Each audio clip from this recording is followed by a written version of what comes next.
Today we're going to learn about proof of work consensus model. But before we do, I want to welcome you to the Muda channel.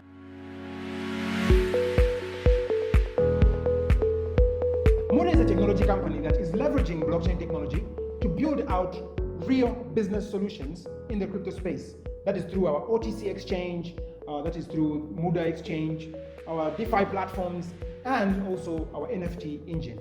We just want to make this crypto thing easier for you to understand and change how crypto is perceived on the continent. So whether you're new to crypto or you have been doing some research on crypto, you must have heard about the big debate. Proof of work versus proof of stake.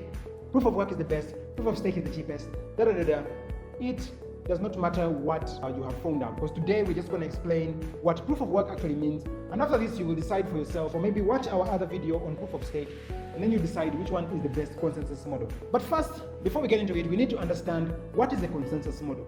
What is it for? In the normal world of Web 2.0, we are stuck with a centralized server, a centralized authority or computer that deals with all your information. Let's say your tax returns, or maybe your health data, anything is also stored on a centralized server, right? And one person or maybe one software is in charge of how you access that information, when you access it, because you can wake up one day and they tell you to pay $10,000 to access your insurance policies, right?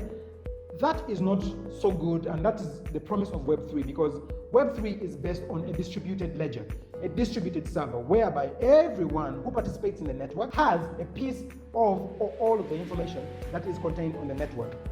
To make sure that all this information is credible and is reliable and is right, we need a consensus mechanism. We need a mechanism or an algorithm that gives us agreement across all the distributed nodes or the distributed participants. So for blockchains, this works completely differently, because we have a lot of users that are contributing to this blockchain. How do we now get all those users to agree to one thing? In this distributed system, we need a reliable, fair, distributed, and efficient way to make sure that everyone has the same data and everyone has the correct data. So proof of work is an algorithm or system that uses a significant amount of energy to prevent the fraudulent use of computing power.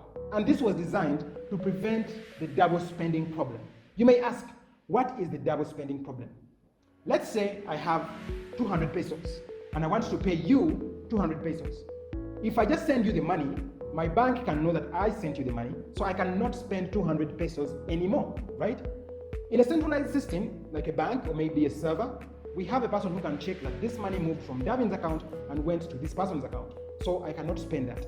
But on the blockchain, because it is a distributed system, that does not happen like that. It takes some time before the whole blockchain is updated. So someone can send the 200 pesos 20 times to 20 different people, and that will create the double spend problem. The proof of work helps us to solve this double spend problem, since we do not have a centralized person or server to make sure that you don't double spend your money. You may ask, so how does the proof of work work? Proof of work was introduced when the Bitcoin blockchain was launched back in 2009. Under proof of work, a lot of computing power is used to solve a mathematical question. Once this mathematical question is solved, it is then verified on the blockchain, and then that block can be added onto the chain that has been created. And the good thing with the blockchain, which we shall get into in another video, is that each block is connected to the previous block. So once a block is added, it cannot be changed. All these blocks have a list of all previous transactions that have happened. This is how proof of work helps us to solve the double spend problem.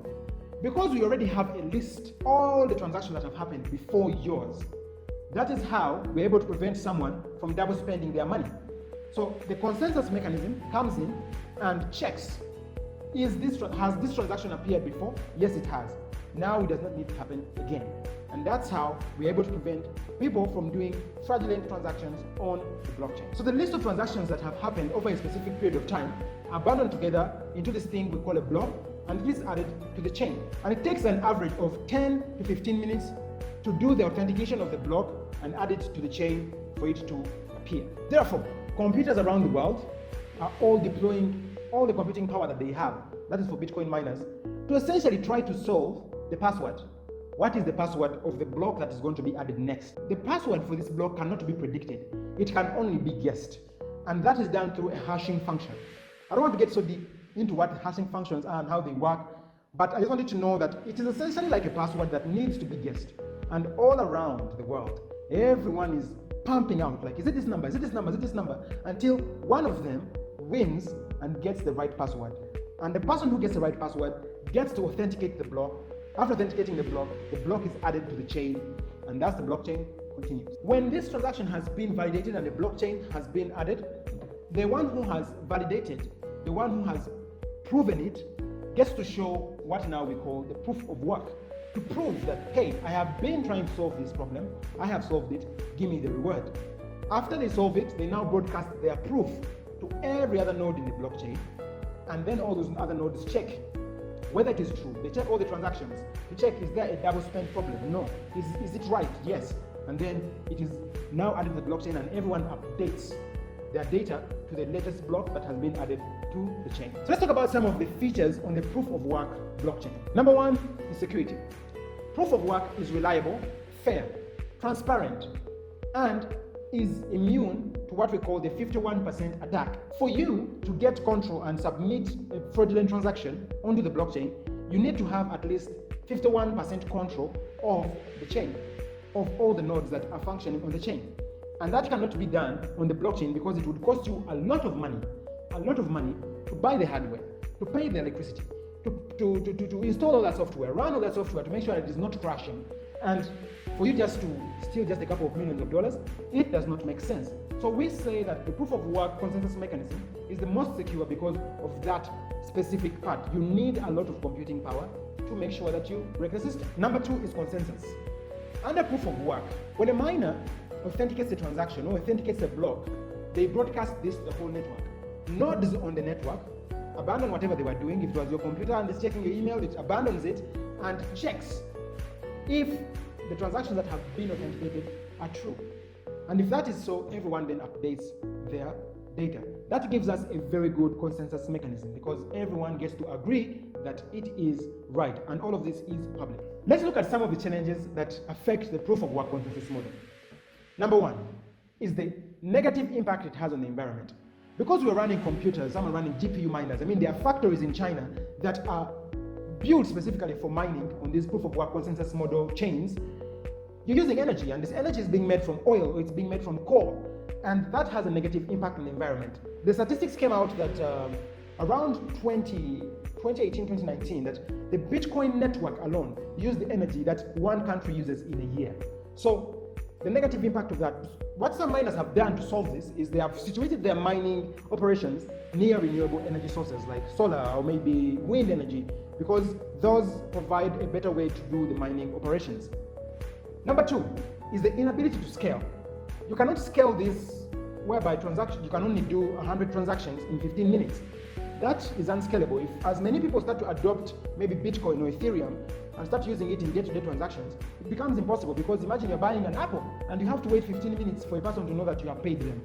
It cannot work, as compared to Visa, which can do millions of transactions in a second. The way that devs have solved this, maybe on the Bitcoin network, is to move to the Lightning Network, that they are the Bitcoin Lightning Network.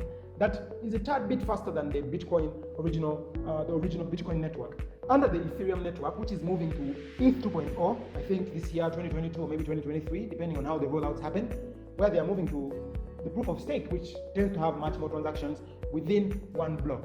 But it's very hard to scale proof of work because this hardware. And then the number three challenge that proof of work has is no penalties. If you're to watch our video of the proof of stake consensus mechanism, if you submit a fraudulent transaction, you may lose your collateral.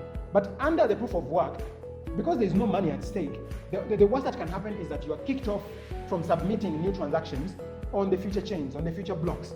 And that is not enough for a person who has gone ahead to steal millions of dollars, right?